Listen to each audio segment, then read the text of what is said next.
Queria propor um estudo com os irmãos esta noite, que se encontra lá na carta do apóstolo Paulo, segundo ele escreveu aos Coríntios, no capítulo 9, do verso 1 até o verso 15. Eu dei um título aqui para esse estudo de hoje. E o título que eu dei foi esse: Deus tem interesse em que os crentes sejam abençoados em toda a boa obra.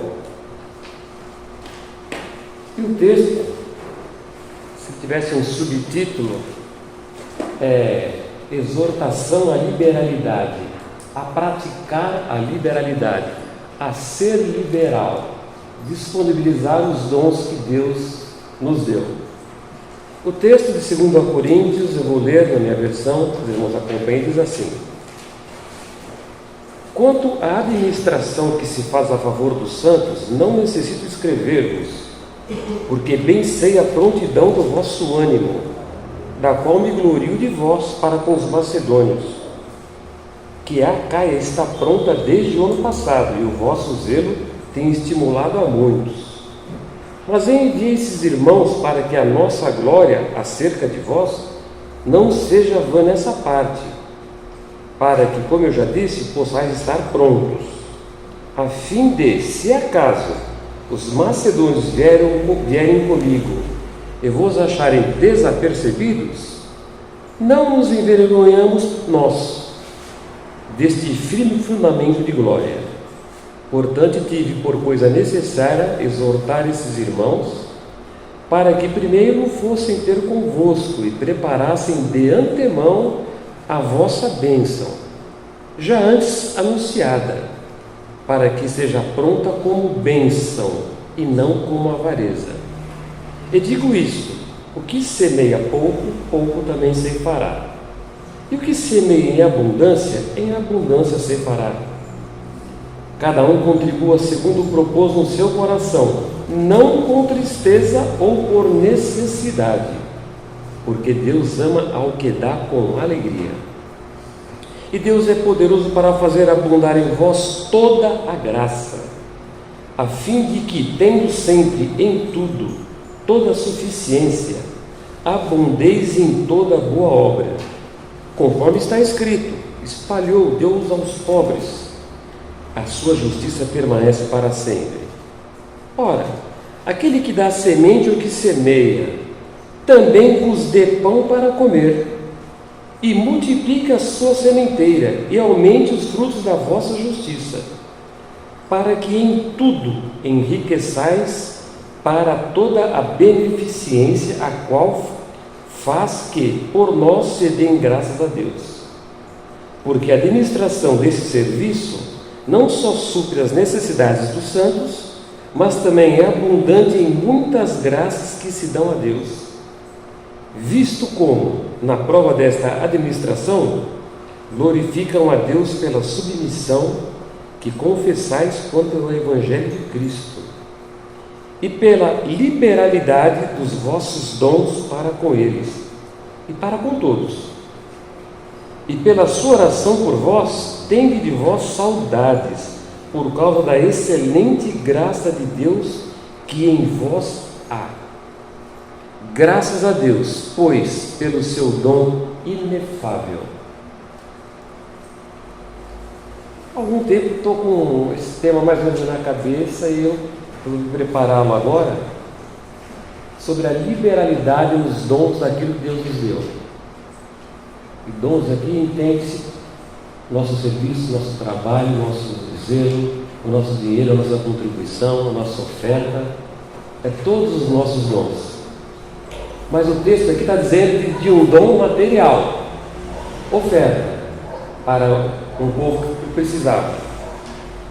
Liberalidade, como se encontra nesse texto, significa disposição para praticar o bem, sem esperança de recompensa. É dar, é ofertar com generosidade. Irmãos, o que eu vou falar aqui não se trata de distorcido evangelho da prosperidade, que é coisa vencida, né? Eu nem leio muito, mas o pouco que eu li já abandonei para lá, porque é uma bobagem, não tem fundamentação nas Escrituras. O Evangelho não foi feito, Deus não mandou seu Filho para salvar o homem e deixar ele rico. Então não é de prosperidade que eu estou falando, nem vou passar longe disso. E muito menos fazer uma troca com Deus, né? Há algum tempo atrás, não muito tempo, a irmã Irene citou aqui numa ministração que ninguém vai fazer troca com Deus, do tipo, traz 10 de oferta que eu te dou 100, porque ela bem lembrou que Deus sabe fazer conta, né? Não é isso. Ah, traz aqui que Deus dá 10 vezes mais, 20 vezes. Não é isso, Deus sabe fazer conta. Aliás, Deus é o dono do mundo. E quem quer ter alguma coisa para trocar com Ele? Não teríamos absolutamente nada. Até a vida dele, nem a nossa própria vida poderíamos ofertar. Então não é isso, né? O que o texto está nos ensinando é que Deus é o primeiro interessado em abençoar. Ele já abençoou o seu povo de todas as formas. E por causa que Deus primeiro abençoou, depois o seu povo, Ele espera que seja generoso também. Vamos ver como Paulo descreve isso nesse texto. No começo do texto, os irmãos da igreja de Corinto, eles tinham uma intenção. Em conversas com Paulo, que Paulo não estava aqui nesse lugar, Paulo estava na Caia, lá na Macedônia. Em alguma conversa, talvez por carta, por algum irmão falou: olha, nós temos a intenção de fazer uma oferta para uns irmãos que estão com necessidade. Mas enquanto esse texto foi escrito, era só uma intenção, aquilo que ninguém tinha ofertado nada. Intenção ofertar, mas não haviam feito isso.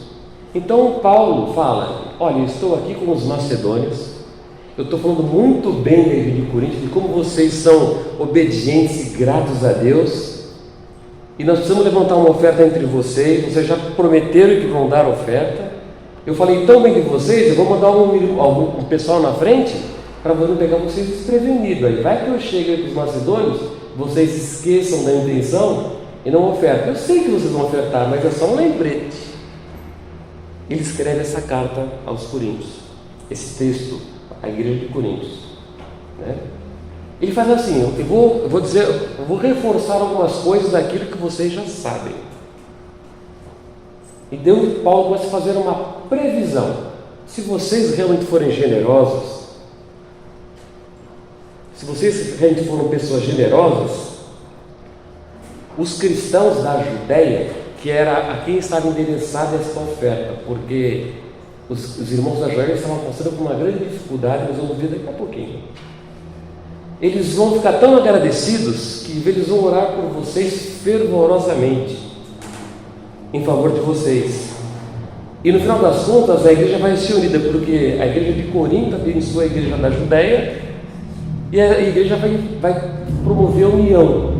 Então a oferta era por uma necessidade tremenda de fome, mas aqui ele pensou que ia suprir a fome e unir a igreja. Os destinatários da oferta, então, eram os irmãos crentes da Judéia. Nesse período, irmãos, eles passavam por uma grandiosíssima aflição. Do ano 40 até o ano 45 da nossa era, depois de Cristo, houve um período de muita fome naquela região. Teve duas grandes fomes em Roma, a capital do Império, grandes fomes na capital. Teve uma grande fome em outro período na Grécia, e nesse período, ano 45, a grande fome estava na Judéia, Jerusalém e seus arredores. Quando a Bíblia fala grande fome, não é um pouco de fome, não. Pouca fome é pouca fome, grande fome é grande fome. Muita falta não era fartura, era faltura de alimento. Tanto é que eles tinham que importar alimentos, e na pesquisa que eu fiz, eles chegavam a pagar 6 vezes mais caro o normal. Um pão custava, um exemplo, R$1, eles tinham que importar farinha para fazer o pão chegava a custar 6. Tanta falta de mantimento que existia. É a época do governador Cláudio César, o imperador de Roma. Quem que era esse Cláudio César? Pai de Nero. Olha que gente boa que estava no governo, né? E a dificuldade ali, irmãos, era muita, porque teve problema com falta de chuva, com descuido da terra, teve vários motivos de estiagem, perderam safra, não cuidaram das coisas, achou que ia cair do céu e a fome se instalou. Então os irmãos de Jerusalém, da Judéia, estavam passando fome. Então Paulo escreve essa carta para a igreja de Corinto, que não era da Judéia, não era de Jerusalém, era lá dos gentios, e fala: olha, eu já recolhi uma oferta dos macedônios aqui. Eu estou indo para vocês e preparo a oferta aí, hein? Eu espero que vocês abençoem os irmãos lá da Judéia.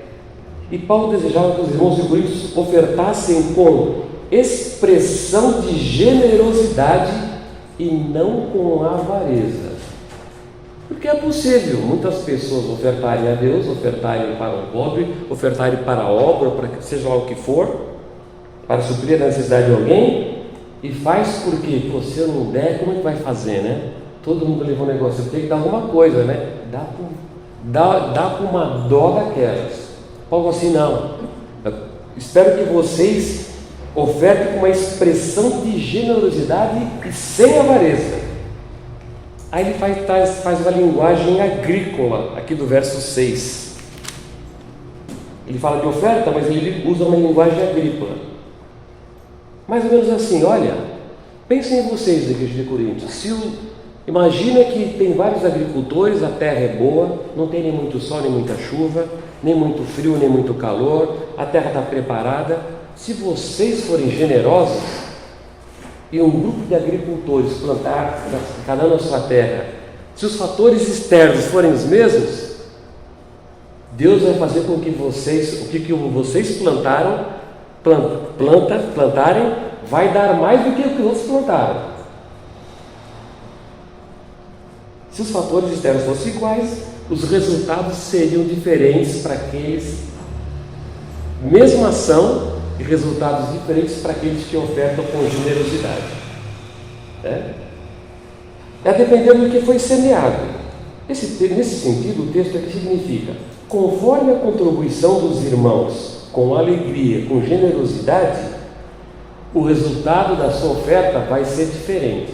Vocês vão semear e o resultado da colheita vai ser diferente do normal. Contribuir, então, Paulo comparou aqui com semear. Nós vamos falar de semente e semear aqui. Paulo espera uma oferta voluntária generosa dos irmãos, não por pressão dele, na forçação, como muita gente vê hoje, né? É uma forçação que os caras tiram até a meia do cidadão que vai em algumas igrejas. Não por pressão, mas ele diz: cada um de vós contribua segundo está proposto no seu coração. Eu propus. Eles já tinham proposto: Paulo, nós vamos ofertar. Então proponha conforme já tinha sido proposto. Porque às vezes a gente propõe, na emoção, eu vou dar 100. Chega na hora, eu vou dar 50. Não, se Deus colocou no seu coração que é 10, é 10, se é 100, é 100, se é 1000, é 1000, segundo está proposto. Porque se tem alguma coisa boa no nosso coração, irmãos, não vem de nós mesmos. Se tem alguma coisa boa no nosso coração, descende dos pais das luzes. Deus fala assim: olha, é isso que você vai ofertar lá? Vai lá e dá, irmão, com alegria. E Paulo esperava essa oferta voluntária generosa, não por pressão, segundo está proposto no coração de cada um, a fim de que, nesse semear, nesse ofertar, o resultado da colheita não fosse: plantei, nem deu tudo isso, também não mudou nada. Não fosse frustrado o resultado do semear. Ainda Paulo diz assim, que Deus ama o que dá com alegria. Deus ama o que dá com alegria. Eu peguei uma versão, Provérbios 22, verso 9, na Septuaginta, que diz assim: Deus ama quem é alegre e generoso. Deus ama o que dá com alegria. É a mesma coisa, mas nessa versão, Deus ama quem é alegre e generoso. A oferta tem que ser alegre. A oferta aqui não é o maior valor, não é numérico, mais ou menos. É aquilo que os seus dons disponíveis é dar com alegria. Como aquela oferta da mulher pobre. Você tira uma moedinha e fala assim: vou entregar tudo para o Senhor. Não é a quantidade, não é o volume. É a ofertar aquilo que tem, os seus dons. E o próprio Deus, eu coloquei alguns versos aqui que depois não pode ver mais para frente, que Deus ama quem dá com alegria. E a Bíblia diz, irmão, que o próprio Deus já deu e continua dando com alegria. E se Deus deu e continua dando com alegria, nós precisamos buscar essa característica. Se Deus faz isso, eu sou um seguidor de Deus, eu sou um seguidor de Jesus, eu quero essa característica para mim. Nós precisamos buscar essa característica. Quando chega no verso 8, tem uma técnica de linguagem. Tem um nome em grego que eu não vou pronunciar para os irmãos, que não vem ao caso. Mas é uma técnica onde há repetições de palavras com significados muito semelhantes. E todas essas palavras significam e apontam para o prazer que Deus tem em abençoar o seu povo. Pode pensar do jeito que você quiser, com adjetivo, com sinônimo que você quiser. Deus tem prazer em abençoar o seu povo. Para que abençoar? Para que abundem, tenham abundância, tenham fartura de toda a boa obra, para abundar em graça. Uma pequena nota, como já falamos agora há pouco, Paulo já havia solicitado uma oferta semelhante para os irmãos da Judéia que estavam com fome, para os macedônios, no capítulo anterior, no capítulo 8, do verso 1 ao verso 5. Só que a situação dos macedônios não era muito diferente da situação dos irmãos de Corinto. Os irmãos da Macedônia estavam numa situação financeira problemática, sem dinheiro, pobre, com dificuldade, com muita dificuldade. Eles não tinham recursos, tinham muito poucos recursos. E Paulo também pediu a mesma oferta. Vocês podem abençoar os irmãos da Judéia que estão passando fome? E o texto de 2 Coríntios capítulo 8 diz que aquela igreja, os macedônios, alegremente ofertaram ao Senhor além das suas posses. Além das suas posses.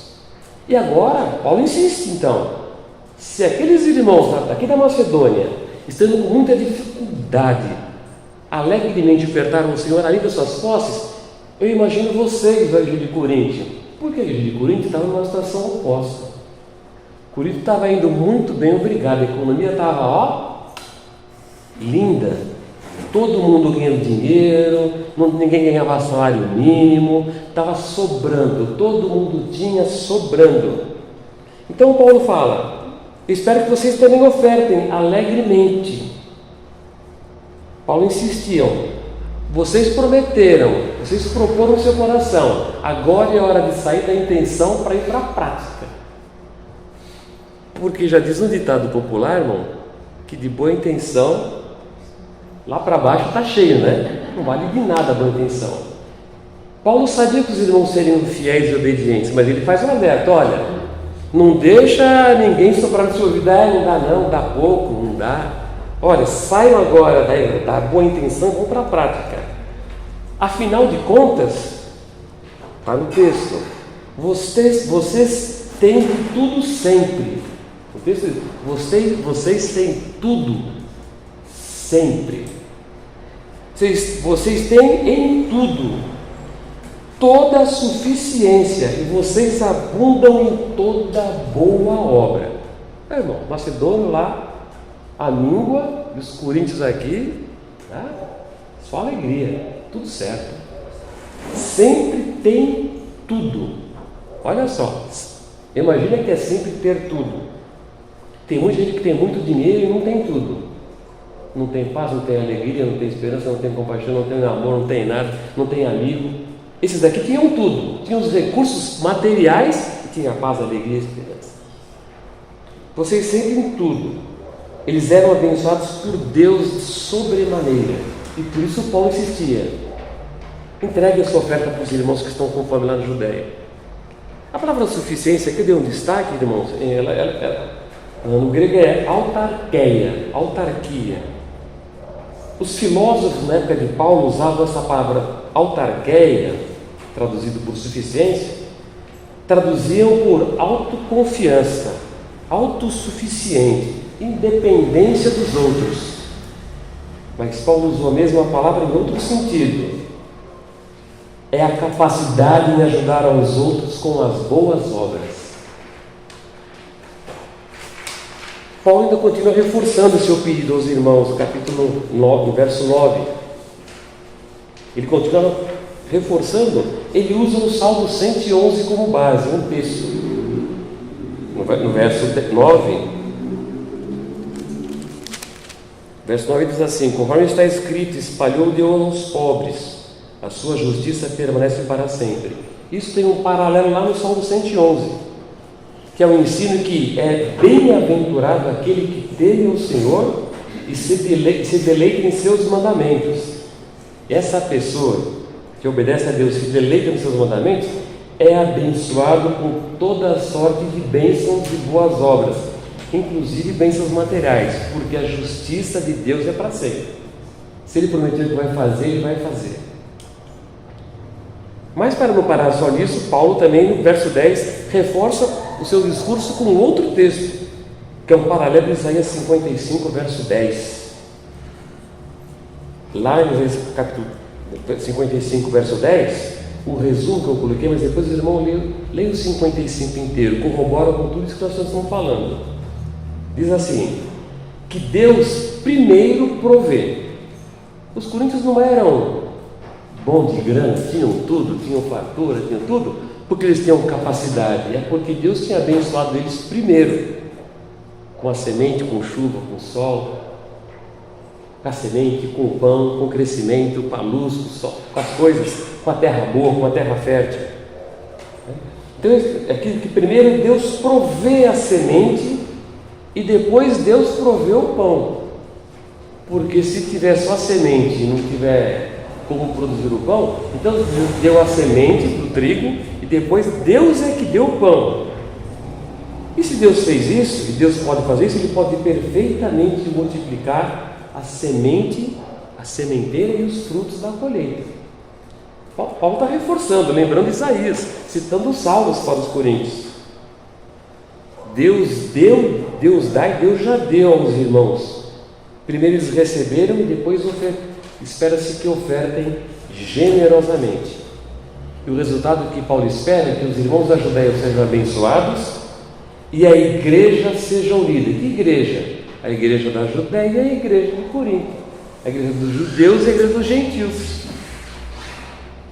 Dois propósitos: eu alimento os irmãos, eu sacio a fome, e judeus e gentios que não se davam, né? Os judeus achavam que eles tinham primazia sobre o evangelho, gentios eram de outro país, então tinha uma certa assim, é gentil.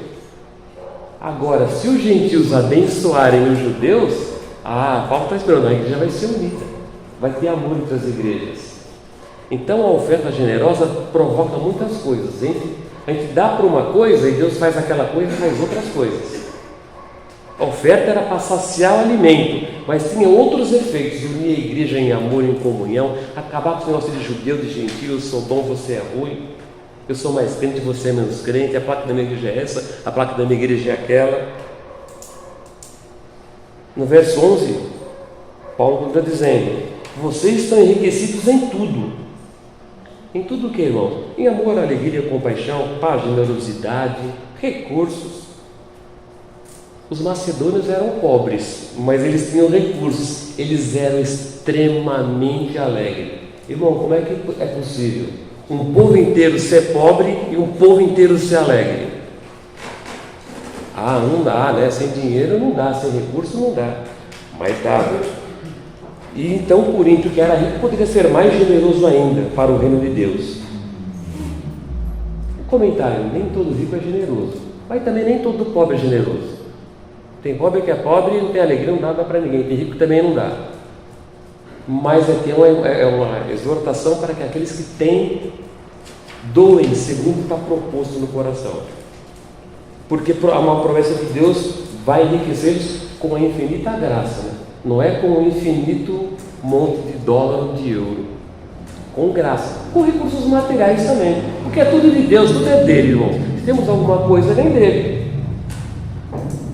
Verso 12, a oferta dada com alegria cumpre dois propósitos desse texto. Poderíamos dizer outros em outros textos. Nesse aqui diz assim: primeiro, era provisão monetária para alimentar os irmãos. Segundo, Assistência. Assistência é um serviço prestado a Deus. Lembrei do pastor Elias. Não é um culto prestado a Deus, né, pastor? É um serviço prestado a Deus. Filipenses, capítulo 4, verso 18, afirma isso. A oferta generosa com alegria é um serviço que eu presto a Deus. Dei para o pobre, mas fiz um serviço para Deus. A igreja une, olha só os efeitos de um coração generoso. E finalmente, Paulo continua descrevendo aos irmãos que o efeito da contribuição seriam outros até. Judeus e gentios. Finalmente ia acabar esse papo de judeu e gentio. Os judeus, se recebessem essa oferta, falavam assim: caramba, a gente desprezava aquela igreja lá porque eles eram gentios, e foram eles que vieram aqui na hora H e está aqui o sustento. Que amor! Eles têm o Espírito de Deus, eles têm um coração, eles são nossos irmãos, nós precisamos acabar com esse negócio. Os crentes iam dar graças a Deus, ó, temos os irmãos convertidos lá em Corinto. E outros efeitos: unidade, amor, paixão, serviço a Deus. Finalmente, verso 15, termina assim. Aparentemente está meio deslocado esse último texto, mas ele complementa.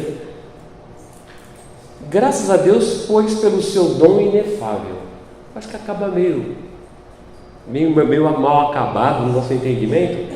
Dom inefável significa o seguinte: o dom inefável, Jesus se fez pobre, sendo Deus, não quis ser igual a Deus, suspendeu a sua glória, a sua graça e resolveu nascer num corpo de homem para viver como homem, para sofrer as dores. Ele se fez pobre. E aqui tem uma diferença. Tem muita gente que Deus pensa que Jesus foi pobre, que não tinha o que comer. Leve engano. Pobre não significa miserável. Jesus tinha sim os seus recursos super controlados para pagar as suas despesas e as suas dívidas. Ele tinha a profissão, ele trabalhou por muito tempo. Ele também não era um miserável, ele era um carpinteiro, ele tinha uma profissão. Ele era pobre sim, mas não era miserável. Esse é o dom inefável de Deus. Se fez pobre por amor de nós, para que nós fôssemos ricos. Se temos qualquer coisa, irmão, se tivermos apenas uma agulha quebrada, foi Deus que nos deu, bênção de Deus. Não é capacidade pessoal, não é nada que vem de nós, vem de Deus, por amor de nós. Então, irmãos, toda contribuição nos moldes cristãos dentro da palavra de Deus tem que ser feita com alegria e com generosidade. E ela só ocorre por causa do dom inefável. Deus fez primeiro, Ele se fez pobre para que a gente fosse rico. E nós somos ricos o quê? Às vezes é em dinheiro, não, às vezes é em alegria, em amor, em serviço. Os seus dons, o que é que nós temos para ofertar ao Senhor? É os nossos dons, não é uma coisa ou outra. Tem gente que é assim, que às vezes é fácil ter dinheiro, né? Eu pago, está tudo certo. Difícil é ir lá fazer. Mas não é um ou outro, é um e outro.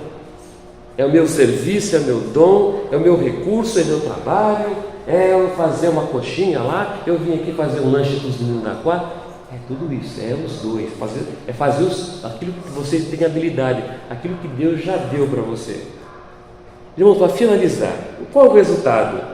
Os crentes de Corinto ofertaram generosamente aos irmãos da Judéia.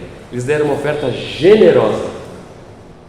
E foi o próprio apóstolo Paulo que foi o portador, que pegou essa coleta, pegou esses recursos, pegou esse dinheiro e levou aos irmãos para que os irmãos comprassem alimento e saciassem sua fome. Então, irmãos, o que eu quero dizer com esse texto, finalizando, nós queremos ser cheios da graça, das boas obras e da bênção de Deus?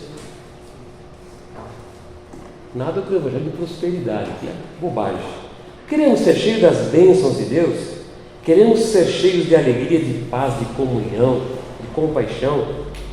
Queremos também ter pão para comer, porque o texto diz que é Deus que dá o pão. Aqui é recurso material, eu preciso de alimento. Queremos ter pão? Queremos ter as nossas necessidades supridas e um coração grato? Queremos? Então que nós possamos semear nossas ofertas a Deus com alegria e generosidade, com aquilo que está proposto no nosso coração. A palavra de Deus garante: a semente aumentará e a ceifa será abundante. Não está dizendo que vai ficar rico, não, vai ter graça, alegria abundante. E se para alguns Deus der recursos abundantes, é para distribuir também no reino de Deus, porque foi Ele que deu, não é seu, não é meu. Que nós possamos ser abundantes em toda boa obra, em toda a recompensa que Deus tem para as nossas vidas, e que usemos os nossos dons, aquilo que está nas nossas mãos hoje, para engrandecer o reino de Deus, para dar uma comida ao pobre e para prestar um serviço ao nosso Deus. Amém, queridos? Que Deus nos abençoe.